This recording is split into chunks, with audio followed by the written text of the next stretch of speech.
मनमाडकरांसाठी एक अत्यंत दिलासादायक आणि आनंदाची बातमी आहे। शहराच्या पाणीपुरवठ्याची चिंता जवळपास मिटली आहे। करंजवण धरण सुमारे 60% भरले असून सायंकाळपासून धरणातून विसर्ग सुरू होणार आहे। मनमाड शहराला सध्या नवीन करंजवण पाणीपुरवठा योजनेद्वारे पाणीपुरवठा केला जात आहे। आमदार सुहास अण्णा कांदे यांच्या प्रयत्नातून सुरू झालेल्या या योजनेमुळे यंदाच्या कडक उन्हाळ्यातही शहरात 2 ते 3 दिवसाआड नियमित पाणीपुरवठा करण्यात आला होता।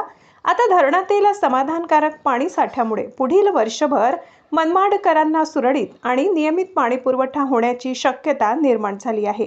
त्यामुळे पाणी टंचाईची भीती दूर झाली असून शहरवासियांनी मोठा दिलासा व्यक्त केला आहे।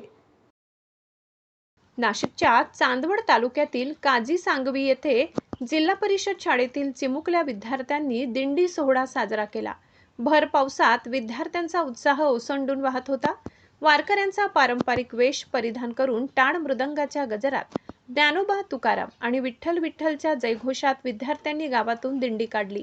दिंडीत मुलांनी संतांच्या अभंगांचे गायन केले, तसेच विठ्ठल रुक्मिणी, संत तुकाराम, संत ज्ञानेश्वर यांच्या वेशभूषेत सहभागी होऊन सर्वांचे लक्ष वेधून घेतले।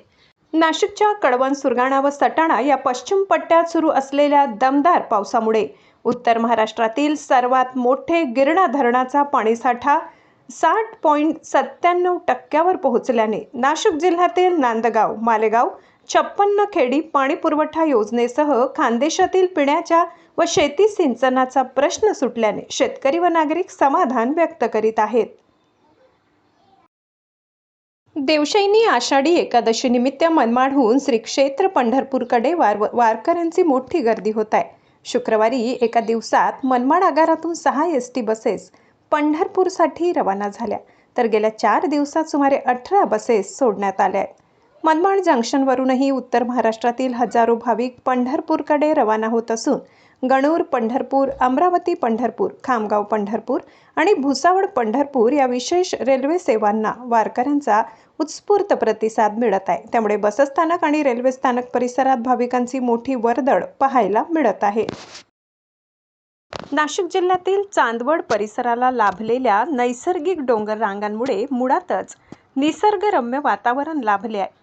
3 दिवसांपासून सुरू असलेल्या पावसामुळे रेणुकामाता मंदिर व चंद्रेश्वरी मंदिर परिसरातील डोंगर रांगांवरील छोटे मोठे धबधबे आता प्रवाहित झाल्याने त्यात आणखीनच भर पडली।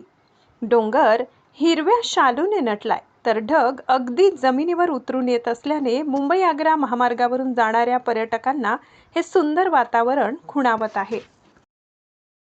15 दिवसाच्या विश्रांतीनंतर नाशिकच्या मनमाड शहर परिसरात 4 दिवसांपासून पावसाची रिमझिम सुरू। गुरुवारी सायंकाळी, शुक्रवारी सकाळी पावसाने जोरदार बॅटिंग केली। पावसामुळे सर्व परिसर जलमय झाला होता, तर रस्त्यावर पाणी साचल्याने वाहन चालकांना पाण्यातून मार्ग काढताना मोठी कसरत करावी लागली।